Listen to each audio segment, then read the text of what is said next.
as Iowa's retention vote that we'll be talking about here this fall. The fact is that there are some folks here who are trying to use our retention process to scare and intimidate Iowa judges, and we can't let that happen. We saw in 2010 what happened when we just kind of stand by and presume that things are always going to go the way they're going to go, and we can't let that happen this year.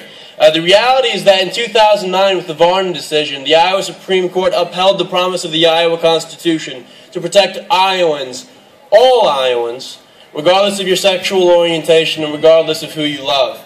And as somebody who is deeply affected by this, I agree. This is incredibly important.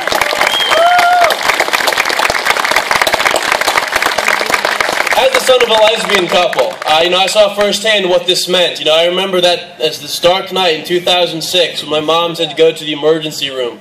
And it's important to remember that this was a time where they had some of their rights. They had a medical power of attorney. They had a directive on file at the hospital.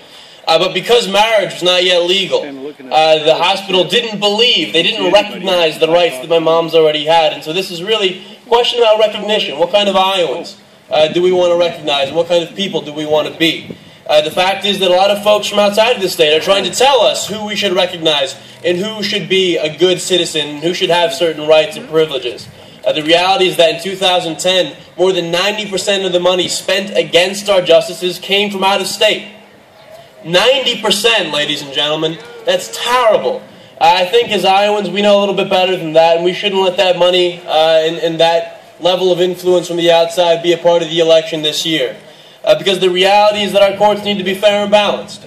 We can't let people try to play politics with one of the most critical parts of our system.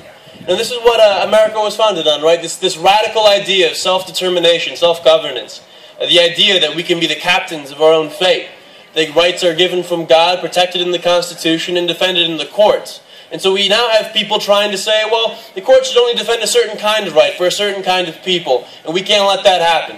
Whether or not you disagree with... Thank you.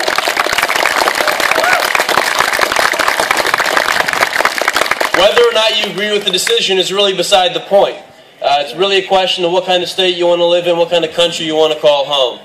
And, on a kind of a closing note, I've always thought that being a Democrat is about two things. Supporting working rights and supporting civil rights. And if you don't support those, I don't know if you can really be a Democrat. So thank you all so much. This is an incredible turnout, a great event. Looking forward to the rest of the program. Thank you all very much. Have a great Friday. One last thing.